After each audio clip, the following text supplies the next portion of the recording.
નમસ્કાર, આપ જોઈ રહ્યા છો મંતવ્ય ન્યૂઝ. આપની સાથે હું છું જલ્પા. કેન્દ્રીય મંત્રીઓ Mansukh Mandaviya press conference. Currency તમારી પાસે 100 રૂપિયા હોય ત્યારે રિઝર્વ બેંક એમાં લખ્યું હોય છે કે હું 100 રૂપિયા ગ્રાહકને અદા કરનારને જવાબદારી વહન કરું છું. એટલે કે ભારત સરકાર 100 રૂપિયાની એક નોટ છાપે છે ત્યારે એની સામે 100 રૂપિયાનું સોનું ભારત સરકાર સિક્યોર કરે છે, એની સામે કરન્સી છપાતી હોય છે. હવે જે વર્ચ્યુઅલ કરન્સી છે, ડિજિટલ કરન્સી છે, આમાં વાત કરવામાં આવી છે કે અમે ડિજિટલ કરન્સી આપીશું. ડિજિટલ કરન્સી એટલે કરન્સીને સિક્યુરિટી આપશે. તમે ડિજિટલ કરન્સીનો ઉપયોગ કરશો એને ઓથેન્ટિકેટ કરવાનું કામ પણ આ બજેટની અંદર દિશા નિર્દેશ કરવામાં આવ્યો છે. આ બજેટ એ સર્વસમાવેશક પણ છે.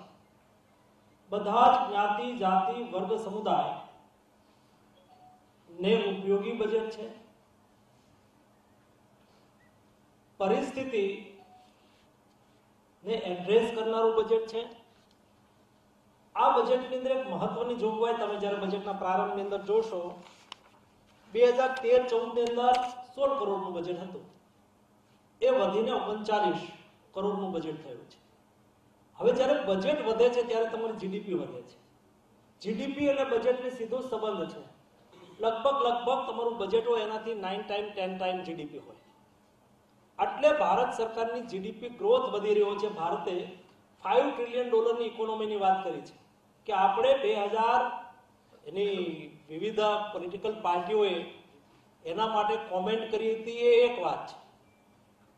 એક કલ્પના કરીને ગોલ તય કરીને એચીવ કરવાનો પ્રયાસ એ બીજી વાત છે.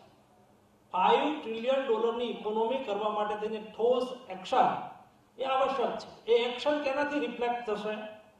તો એક્શન રિફ્લેક્ટ કરવા માટે થઈને તમારો જીડીપી ગ્રોથ વધવો જોઈશે. જીડીપી ગ્રોથ વધવા માટે સરકારે ખર્ચ વધારવો પડશે. ઇન્ફ્રાસ્ટ્રક્ચર ખર્ચ અને ઇન્વેસ્ટમેન્ટ, આ બેના ઉપર જ્યારે જોર દેવામાં આવે ત્યારે તમારી જીડીપી મોટી થાય. એટલે કે તમારો પૈસા રોટેટેડ થાય. પૈસા જેમ જેમ રોટેટેડ થાય એમ તમારી જીડીપી વધે, એમ તમારું બજેટ વધે, એમ પૈસાની ઉપલબ્ધતા વધે.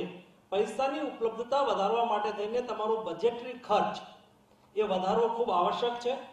અને આમાં બજેટરી ખર્ચ વધારવા માટે થઈને આપણે 7.5 કરોડ રૂપિયા બજેટના એ ઇન્ફ્રાસ્ટ્રક્ચર પાછળ વાપરવાનું નક્કી કર્યું છે. આ બજેટની અંદર ફોકસ ગ્રોથ, સર્વસમાવેશી અને સર્વ કલ્યાણકારી, ટેકનોલોજી આધારિત વિકાસ અને ક્લાઇમેટ ચેન્જ એને પણ પ્રાયોરિટી આપવામાં આવી છે. ક્લાઇમેટ ચેન્જને તમે ઇગ્નોર નહીં કરી શકો. પરિસ્થિતિ અનુસાર ક્લાઇમેટની અંદર જે બદલાવ થઈ રહ્યા છે એના ગ્રીન સોલ્યુશન લાવી શકાય. ગ્રીન સોલ્યુશન એટલે કે પર્યાવરણને નુકસાન ન કરે અને તમારા વિકાસને રોકે પણ નહીં. આ પ્રકારના વિકાસની અંદર આપણે શરૂઆત કરી છે. એગ્રેસિવલી આપણે શરૂઆત કરી છે. દુનિયાની અંદર ભારત અત્યારે ગ્રીન ઇનિશિયેટિવ માટે પ્રધાનમંત્રી મોદીજી વિશ્વની અંદર અત્યારે સારી નામના પ્રાપ્ત કરી રહ્યા છે. આપણે ગ્રીન હાઇડ્રોજન પર જઈ રહ્યા છીએ. What is green hydrogen? Hydrogen એટલે પાણી એટલે H2O. એમાંથી હાઇડ્રોજન એક પ્રકારની એનર્જી છે. તો હાઇડ્રોજનને છૂટો પાડવા માટે થઈને આપણે જે વીજળી વાપરીએ એ પણ ગ્રીન હોય અને એ ગ્રીન વીજળીનો ઉપયોગ હાઇડ્રોજનને છૂટો પાડીને હાઇડ્રોજન પાવરની અંદર ઉપયોગ કરી અને એકદમ આપણે ગ્રીન હાઇડ્રોજનની બેંક ખડી કરી અને આગામી દિવસોની અંદર મોટા મોટા એનર્જી સોર્સિસ, ફોર એક્ઝામ્પલ ખાતરના કારખાના, તો ખાતરનું કારખાનું ચલાવવું હોય, એક આપણને હાઇડ્રોજન મળે ગેસમાંથી અને એક આપણને હાઇડ્રોજન મળે પાણીમાંથી. જ્યારે ગેસમાંથી તમે હાઇડ્રોજન છૂટો પાડો એ સસ્તો હોય છે, પરંતુ ગેસ એ કુદરતી સંપદા છે. પરંતુ પાણીમાંથી હાઇડ્રોજન છૂટો પાડવો એ મોંઘું છે. તો એના માટે ગ્રીન ઇનિશિયેટિવ લઈ અને આગામી દિવસોની અંદર મોટા મોટા પ્લાન્ટ એ ગ્રીન હાઇડ્રોજનથી ચાલે એ દિશાની અંદર આપણે ક્લાઇમેટ ચેન્જની અંદર કામ કરી રહ્યા છીએ. પ્રાઇવેટ એન્ડ પબ્લિક ઇન્વેસ્ટમેન્ટ, મેં જેમ તમને કહ્યું કે પ્રાઇવેટ અને પબ્લિક ઇન્વેસ્ટમેન્ટ એ દેશના જીડીપીને વધારવા માટે ખૂબ આવશ્યક હોય છે. એક દોસ્તો, કોઈ પણ દેશે પ્રગતિ કરવી હોય તો એમના માટે થઈને લોજિસ્ટિક ખર્ચ ઘટાડવો બહુ જરૂરી હોય છે. લોજિસ્ટિક ખર્ચ એટલે કયો? તમે અહીંથી આપણા ગુજરાતમાંથી કોઈ માલ પેદા થયો અને એને એક્સપોર્ટ કરવો છે તો આપણે એને યા તો પોર્ટથી કરીએ, યા તો એરપોર્ટથી કરીએ, યા તો ટ્રકથી કરીએ. હવે જ્યારે તમારી લોજિસ્ટિક કોસ્ટ ઊંચી હોય ત્યારે તમે વિદેશની અંદર પોસાય નહીં.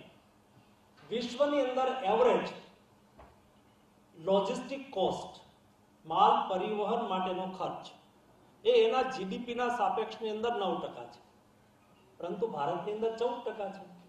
કોઈ દેશના વિકાસ કરી રહ્યો છે, વિકસી રહ્યો છે, તો એનો પારામીટર કયો? તો એનો લોજિસ્ટિક કોસ્ટ ઓછી થવી જોઈએ. લોજિસ્ટિક કોસ્ટ ઓછી થાય. આજે 14% આપણે લોજિસ્ટિક કોસ્ટ છે, એટલે શું થાય?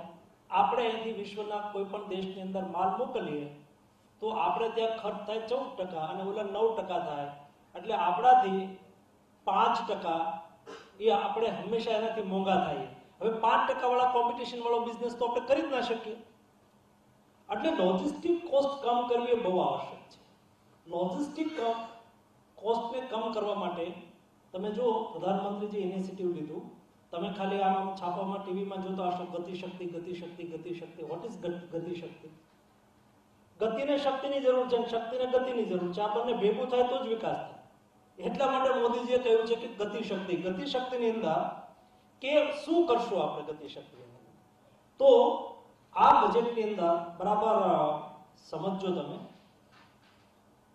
અમૃતકાળનું બજેટ એટલે શું? અમૃતકાળનું બજેટ એટલે લોંગ પ્લાનિંગ, કોમ્પ્રિહેન્સિવ પ્લાનિંગ, સર્વગ્રાહી પ્લાનિંગ. એક તમે એકલા હાઈવે ડેવલપ કર્યા કરો અને રેલવે ઉપેક્ષિત કરો તો, રેલવે અને હાઈવે આ બંનેને તમે કર્યા કરો અને પોર્ટને ઉપેક્ષિત કરો તો, પોર્ટ રેલવે હાઈવે કર્યું પરંતુ તમે વોટરવેઝને ઉપેક્ષિત કરો તો તમે કોમ્પ્રિહેન્સિવ ગતિશક્તિને પ્રગતિ નહીં આપી શકો. એટલે કે તમારી લોજિસ્ટિક કોસ્ટને તમે કમ નહીં કરી શકો. એટલા માટે રોડ, રેલવે, એરપોર્ટ, સીપોર્ટ, માસ ટ્રાન્સપોર્ટેશન, વોટરવેઝ અને લોજિસ્ટિક ઇન્ફ્રાસ્ટ્રક્ચર, આ બધાની અંદર કામ કરવાનું કોમ્પ્રિહેન્સિવ પ્લાનિંગ. એટલે બરાબર સમજો, કોમ્પ્રિહેન્સિવ પ્લાનિંગ એટલે તમારો એક હાઈવે જાય છે, આ હાઈવે પોર્ટ સુધી પહોંચ્યો, આ પોર્ટની અંદર માલ પહોંચ્યો, તો પોર્ટમાંથી એ માલને પાછો તમે સમુદ્રના માર્ગે ગતિ કરાવી દો. જ્યાં વળી પછી આવશ્યકતા ઊભી થઈ, જે જગ્યાએ તમે માલ ઉતાર્યો એ જગ્યાએ એક લોજિસ્ટિક પાર્ક હોય. લોજિસ્ટિક પાર્ક હોય એટલે ત્યાં રેલવે કનેક્ટિવિટી પણ હોય, રોડ કનેક્ટિવિટી પણ હોય, વોટરવેઝ કનેક્ટિવિટી પણ હોય. હું ઉદાહરણ સાથે તમને સમજાવું કે આપણે પંજાબમાંથી માલને મોકલવો છે કેરલા, તો અત્યારે એ મોટા ભાગે ટ્રેનમાં છે અથવા તો ટ્રકમાં છે. પરંતુ આપણે એને સસ્તું કરવું હોય તો સરસ મજાનો હાઈવે હોય અથવા રેલવે હોય, ત્યાંથી માલ આવ્યો કંડા, કંડાથી વયો ગયો, એ ટ્રક આવી સીધી શિપમાં ચડી ગઈ અને સીધી કોચી, કોચીની અંદર એ માલ ઉતર્યો. ત્યાંથી 200 કિલોમીટર અંદર જવું છે તો ત્યાં એક રિવર પણ છે, તો એ પાછું ટ્રક ત્યાંથી ઉતરીને રિવરની અંદર જે શિપ ચાલતો એમાં ઉતરી જાય, એમાં ચડી જાય, પાછું આગળ વહી જાય. અથવા તો એ જગ્યા ઉપર રેલવે પણ છે ને એ જગ્યા ઉપર હાઈવે પણ છે, તો એને લોજિસ્ટિક પાર્ક કહેવાય. લોજિસ્ટિક પાર્કની અંદર ટ્રકને રહેવાનું, ટ્રક ડ્રાઈવરને રહેવાનું, multipurpose connectivity, multipurpose godown, warehouse, આવા લોજિસ્ટિક પાર્કનો પણ વિકાસ થાય એ બહુ આવશ્યક હોય છે. અને એટલા માટે ગતિશક્તિના માધ્યમથી આ 7 પ્રકારના લોજિસ્ટિક ઇન્ફ્રાસ્ટ્રક્ચર ડેવલપમેન્ટ કરવા માટે થઈ અને 7.5 લાખ કરોડ રૂપિયાનો ખર્ચ પ્રતિ વર્ષ કરવાનું નક્કી કર્યું છે. હવે જ્યારે ઇન્ફ્રાસ્ટ્રક્ચર પાછળ ઇન્વેસ્ટમેન્ટ થાય અને ખર્ચ થાય એટલે ફાયદો શું થાય? બહુ મોટી રોજગારીનું નિર્માણ થાય. સ્વાભાવિક છે. તમે જેને પાછળ લોજિસ્ટિક અને ઇન્ફ્રાસ્ટ્રક્ચર પાછળ ખર્ચ કરો એટલે પૈસો રોટેટેડ થાય, તમારો જીડીપી ગ્રોથ વધે. તમે જુઓ આખા વિશ્વની અંદર આ ફર્સ્ટ, સેકન્ડ અને થર્ડ વેવની અંદર દુનિયાની ઇકોનોમી ટેબલ થઈ ગઈ, માઇનસ ગ્રોથ ચાલુ થઈ ગઈ, ફુગાવો અને મોંઘવારી એકદમ વધી. ભારતની અંદર આ નહીં થયું. ભારતની અંદર આજે પણ 6.38 આપણી મહેંગાઈ છે.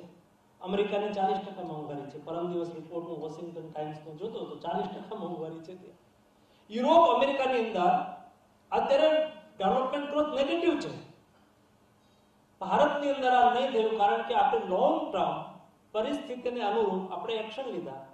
આપણે પહેલી જ વખતે તમે જો દેશની અંદર જો કોવિડની શરૂઆત થઈ એટલે માર્ચ 2021 ની અંદર 2019 અને માર્ચ 2019 માં એપ્રિલ 2019 ની અંદર 20 ની અંદર એપ્રિલ 2020 માં જ્યારે આપણે ફર્સ્ટ લોકડાઉન લાગ્યું ત્યારે એ વખતે વિચાર કર્યો, બરાબર સમજો, લોંગ ટાઈમ વિઝનથી કેવા પરિણામો મળતા હોય છે કે વાયરલ ઇન્ફેક્શન છે, વાયરલ ઇન્ફેક્શનને રોકવા માટે થઈને કોઈ દવા તો હોય નહીં, વાયરસને મારવા માટેના કોઈ દવા તો શોધાઈ નથી, તો પ્રિવેન્શન કઈ રીતે કરીશું? તો કે વેક્સિન જોઈએ, તો વેક્સિનનું રિસર્ચ કરવું જોઈએ. તો વેક્સિનનું રિસર્ચ આપણે પ્રાયોરિટીના ધોરણે હાથમાં લીધું. આપણે દેશના સાયન્ટિસ્ટો અને પ્રધાનમંત્રી જે બોલાવ્યા એમની સાથે મીટિંગ કરી, દેશની મુખ્ય કંપનીઓને બોલાવી એમની સાથે મીટિંગ કરી કે ભાઈ કોવિડના વેક્સિનના રિસર્ચ પાછળ લાવો. આટલું કહ્યું એટલું નહીં, પરંતુ સરકારે સફળ જાઓ નિષ્ફળ જાઓ જે થવું હોય થાય તમે પ્રયાસ કરો. સરકારે પૈસા આપ્યા, આપણા સાયન્ટિસ્ટોએ રિસર્ચ કર્યું. દુનિયામાં 16મી જાન્યુઆરી 2021 ની અંદર આપણે ઇન્ડિજિનિયસ રિસર્ચ અને ઇન્ડિજિનિયસ મેન્યુફેક્ચરિંગ વેક્સિન આપી દીધું. આપણે દુનિયાએ કોઈ 8 દિવસ પહેલા લોન્ચ કર્યું, કોઈ 8 દિવસ પછી લોન્ચ કર્યું. આપણે દુનિયાની સાથે વેક્સિન આપી દીધું.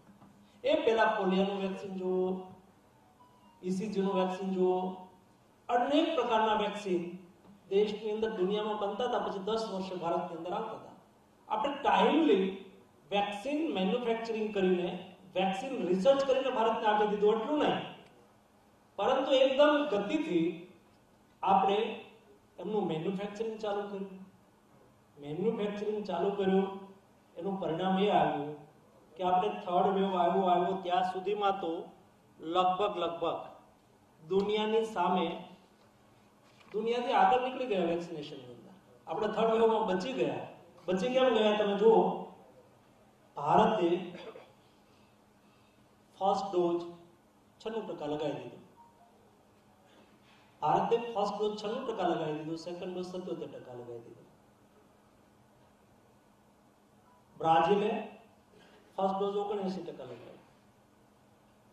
મલેશિયાએ 79% લગાવ્યો. ટર્કી 68% લગાવ્યો. મેક્સિકોએ 65% લગાવ્યો. ફિલિપાઇન્સે 59% લગાવ્યો. અમેરિકાએ 74% લગાવ્યો. યુકે 77% લગાવ્યો. ફ્રાન્સે 82% લગાવ્યો. સ્વીડને 75% લગાવ્યો. હું બોલું છું બધા ડેવલપ્ડ કન્ટ્રી છે. જર્મનીએ 75% લગાવ્યો અને સ્વિટ્ઝરલેન્ડે 70% લગાવ્યો. ભારતે કેટલા ટકા લગાવ્યો? 96%. આ 96% આપણે ફર્સ્ટ ડોઝ 77.5% થઈ ગયો. સેકન્ડ ડોઝ આપણે લગાવી શક્યા. આજે વિશ્વના બધા જ હાર્વર્ડ ઇન્સ્ટિટ્યૂટ, કેલિફોર્નિયા ઇન્સ્ટિટ્યૂટ, સ્વીડનની એક ઇન્સ્ટિટ્યૂટ છે, હું નામ ભૂલી ગયો, ICMR, આપણી ICMR institute, research medical science research institute, એ પણ આજે વિશ્વની નામાંકિત રિસર્ચ ઇન્સ્ટિટ્યૂટ પૈકીની એક છે. આ બધાના રિસર્ચ એનાલિસિસ આવ્યા. આ બધાએ કહ્યું કે ફર્સ્ટ અને સેકન્ડ ડોઝ જ્યાં સૌથી વધારે લાગ્યા છે ત્યાં 99.3, ભારતની અંદર 99.31% લોકોને વેક્સિન મળવાથી સિક્યુરિટી મળી ગઈ. એટલે કે એને ક્યારેક કોવિડ થયો પરંતુ માઇલ્ડ સિમ્પટમ આવ્યા, એસિમ્પ્ટોમેટિક રહ્યા, હોસ્પિટલાઇઝેશન કમ રહ્યું. બહુ ભાગ્યે જ કોઈ કોમોર્બિડ પેશન્ટ હતા એવા જ હોસ્પિટલ ગયા, બાકી હોસ્પિટલ પણ નહીં ગયા અને પેશન્ટ સારા થઈ ગયા. વ્યવસ્થા પ્લાનિંગ, લોંગ ટર્મ માટેનું પ્લાનિંગ, એ આ પ્રતિબદ્ધતામાંથી આપ જોઈ શકો છો. એવી રીતે આપણે ગતિશક્તિના માધ્યમથી દેશનું લોજિસ્ટિક કોસ્ટ કમ કરી અને દેશના ઉદ્યોગ અને વિકાસને પ્રગતિ આપવા માટેનું પ્લાનિંગ કર્યું છે. બીજું, આપણે ઇન્ફ્રાસ્ટ્રક્ચર તો ડેવલપમેન્ટ કરી દીધું, પરંતુ આપણે વિકાસને સર્વસમાવેશી વિકાસ કેવો હશે તો શું કરવું જોઈશે? સર્વસમાવેશી વિકાસ કેવો હશે તો એક બાજુ આપણે ઇન્ફ્રાસ્ટ્રક્ચર ડેવલપમેન્ટ કરવું છે, દેશનો GDP પણ વધારવો છે, પરંતુ ભારત એ વિવિધતાવાળો દેશ છે. અહીંયા હ્યુજ ડાયવર્સિટી છે. અહીંયા ઉદ્યોગપતિ પણ છે, ગરીબ પણ છે, શહેરી વસ્તી પણ છે, ગ્રામીણ વસ્તી પણ છે. જેમ બિલો પોવર્ટી લાઇનની નીચે પોતાનું જીવન નિર્વાહ કરતો એક વર્ગ પણ છે. એમના જીવન ધોરણની અંદર શું જોઈશે, કેવી જરૂરિયાતો છે એને પૂરી પાડવાનો પ્રારંભ પણ આપણે આ બજેટના માધ્યમથી વ્યક્ત કર્યો છે. દરેક ગામની અંદર રોડ, પાણી, લાઇટ હોય. આઝાદી વખતે નાનો હતો, રોટી કપડાને મકાન. અત્યારે રોડ, પાણી અને લાઇટ દરેક ગામની અંદર ઇન્ફ્રાસ્ટ્રક્ચર હોય. દરેક પરિવારના ઉપર રહેવા માટેની છત હોય. દરેક પરિવારના ઘરે ગેસનો ચૂલો હોય. દરેક પરિવારના ઘરે વીજળી હોય. દરેક ઘરે જ્યાં ઘર હોય ત્યાં નળ હોય. આ ફેસિલિટીની દિશામાં આગળ વધી શકાય એ પ્રકારની જોગવાઈ આપણે સામાન્ય માણસના જનજીવનમાં બદલાવ કરવા માટે સર્વસમાવેશી બજેટમાં પ્રતિબદ્ધતા વ્યક્ત કરી છે. દેશની અંદર ઉત્પાદન વધે બહુ આવશ્યક હોય છે. હવે ઉત્પાદન વધારવા માટે આપણે શું કરવું જોઈએ? તમે જો 1990 ની અંદર ગ્લોબલાઇઝેશનનો સમય આવ્યો, ડંકેલ દરખાસ્ત આવી, WTO આવ્યા, વિશ્વની અંદર એક એવી કલ્પના થઈ કે લોકોનું જીવન ધોરણને સુધારવું હોય તો લોકોને સસ્તી વસ્તુ મળવી જોઈએ. અને એ સંકલ્પના સાથે ઇન્ટરનેશનલ એગ્રીમેન્ટ થયા. એ ઇન્ટરનેશનલ એગ્રીમેન્ટના કેટલાક લોકોએ વ્યાપક રીતે એનો ઉપયોગ કરીને વિશ્વના માર્કેટને કેપ્ચર કરવાનો પ્રયાસ કર્યો. એવી સ્થિતિની અંદર દેશના કેટલાય ઉદ્યોગો પડી માંગ્યા. યા તો દેશની અંદર ક્રિટિકલ રિક્વાયરમેન્ટ હોય એના ઉપર પણ આપણે બીજા ઉપર ડિપેન્ડન્ટ થઈ ગયા. હું તમને એક ઉદાહરણ કહું તો, આપણે આમાંથી કેટલાક લોકો ભણતા હશે, મારી એજના હશે, એ પીપરીની અંદર પેનિસિલિનનું કારખાનું આવેલું છે. એવો એક સિલેબસની અંદર આપણે પાઠ ભણતા હતા, ખાલી જગ્યા પૂછાતી. ભારતનું સૌથી મોટું પેનિસિલિનનું કારખાનું ક્યાં આવેલું છે? પેનિસિલિન ડ્રગ્સનું તો પિંપરીની અંદર, પૂનાની અંદર આવેલું છે. એવું ભણતા હતા. એ ભારતનું અને દુનિયાની અંદર પેનિસિલિનનું મેડિસિનનું એક્સપોર્ટ કરતું હતું, પરંતુ એ ભાંગી ગયું. શું કામ ભાંગી ગયું? ગ્લોબલાઇઝેશનના સમયની અંદર WTOના ભારત મેમ્બર બન્યું. એટલે દુનિયામાં જે લોકો સસ્તો માલ બનાવે એને પણ ભારતની અંદર વેચવાનો અધિકાર બન્યો. એટલે કેટલાક ત્યારે કેન્દ્રીય મનસુખ માંડવિયાએ પ્રેસ કોન્ફરન્સ યોજી, જેમાં અમૃતકાળનું બજેટ સંસદમાં રજૂ કરવામાં આવ્યું હતું. ત્યારે તેણે વધુમાં ઉમેર્યું હતું કે ડિજિટલ કરન્સી સિક્યુરિટી અપાશે.